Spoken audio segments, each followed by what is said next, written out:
नेहमीच्या सवयीप्रमाणे गॅसजवळ गेले आणि म्हटलं, सदा सर्वदा योग तुझा घडावा, तुझे कारणी देह माझा पडावा.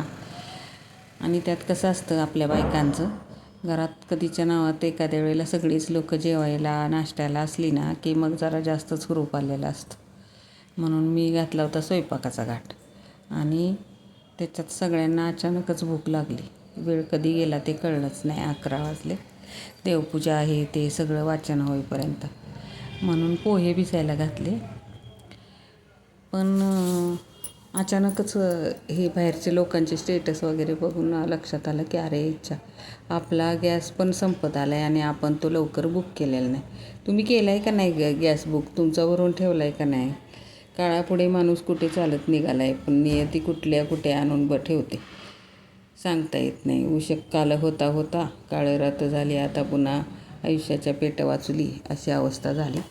आणि त्यात मला एक गवऱ्या असतात ना, शेणकुट्या, शेणाच्या गवऱ्या, त्याचा तो मेसेज बघितला. म्हणून मला हे असंच चुलीची आठवण आली.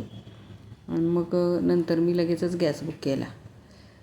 तिथं बघितलं तर इतकी लाईन होती गॅसच्या तिथं, त्यामुळं घाबरले. पण म्हटलं जाऊ दे, आता सध्या तरी आहे तेवढाच पुरूया आणि आत्ता सध्याचा विचार करूया. तर मी इथं घातले होते पोहे भिजायला. तर पोहे पटकन, सगळ्यांनाच भूक लागलेली. कधी कधी आपल्याला समोरचे लोक म्हणली ना की भूक लागले की मग हातपाय गुंडाळतात आपले. मग त्यावेळेला मी काय करते बघा, कांदा चिरून घेतला पटपट. कांदा शिजेपर्यंत म्हणजे तेलात टाकला ना कांदा तर कधीतरी पोह्याचा कांदा जास्त भाजून नाही द्यायचा, थोडासा मऊ मऊ ठेवायचा. तो काळा पडला की मग दाताखाली येतो. तोपर्यंत मी पोहे भिजलेले होते ना, त्याच्यात मी नेहमीप्रमाणे साखर, मीठ, कोथिंबीर, लिंबू पण खालीच पिळून घेते आणि हळद हे सगळं टाकून एकाच वेळेला मिक्स करून घेते. त्यात आमच्या आऊंची आणि बिर्यांची मध्ये मध्ये लोडपोड असते काहीतरी. मग ते सांभाळता त्यांच्याबरोबर तो टाईमपास करता मग एकदाशी मी पोहे टाकले, परतले. एका वेळेलाच जर चुकून आपल्याला कधी अचानक भूक लागली ना, तर अशा पद्धतीनं पोहे केले तर ते छान होतात. सगळं खालीच मिक्स करून घ्यायचं आणि कांदा फक्त तेलात टाकायचा. कांदा भाजेपर्यंतच तो आपण इकडं टाकून होतं.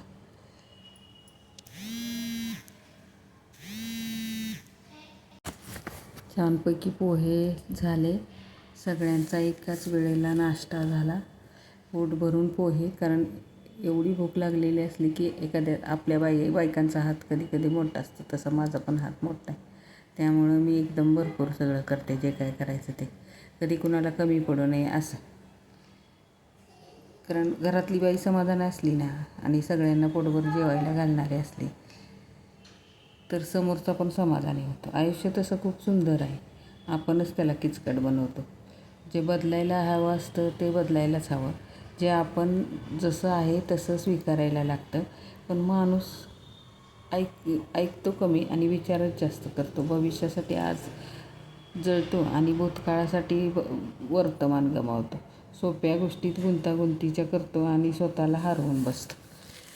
आता हे एवढे अनुभव आलेले असताना आता फक्त करत राहायचं, खायचं, वेळेचे भान ठेवायचे, आपलं आरोग्य सांभाळायचं. शक्यतो ह्या वयात तर आपण हेच करायला हवं, मला तरी असं वाटतं. आपल्या ह्याच्या बायकांनी सुंदर स्वयंपाक करायचा, सगळ्यांना घालायचा, आपण पण खायचा आणि एन्जॉय. अलीकडं ते एक फॅड निघाले, पोहे असले की त्याच्याबरोबर रस्सा. आणि मी नेमकी शेंगाची भाजी टाकलेली. मग आहोंना आमच्या कोरडे पोहे आवडत नाही, म्हणून मी त्याच्यात कोरडे पोहे लागतील म्हणून बाजूला एका वाटीत रस्सा दिला. तुमच्याकडं कशा पद्धतीनं तुम्ही पोहे करता आणि तुम्ही असा रस्सा पोहे, कधी शेव पोहे, कधी कोकणात गेलं तर खोबरं टाकून, मग तुम्ही कुठल्या पद्धतीनं कसे पोहे बनवता तेही मला सांगा कमेंटमध्ये. आणि माझ्या पद्धतीने एकदा पोहे बनवून खा, नक्कीच आवडतील आणि गडबडीच्या वेळी उपयोगी पडतील. आणि माझ्या गॅसचा नंबर लावून मी भरून पण आणला. तुम्ही पण लवकरच भरून आणा. शक्यतो अशा गोष्टी लवकरच केलेल्या बऱ्या. कारण लॉकडाऊनमध्ये ते म्हणतात ना, चहानं उरपळलं की ताक पण फोकून पेतात. तसंच थोडंसं झालेलं दिसलं. तुम्ही पण एकदा पोहे करून पहा आणि माझ्यासारखंच म्हणा, सदा सर्वदा योग तुझा घडावा, तुझे कारणी देह माझा पडावा, उपेक्षू नको गुणवंता अनंता, रघुनायका मागणे हेच आता.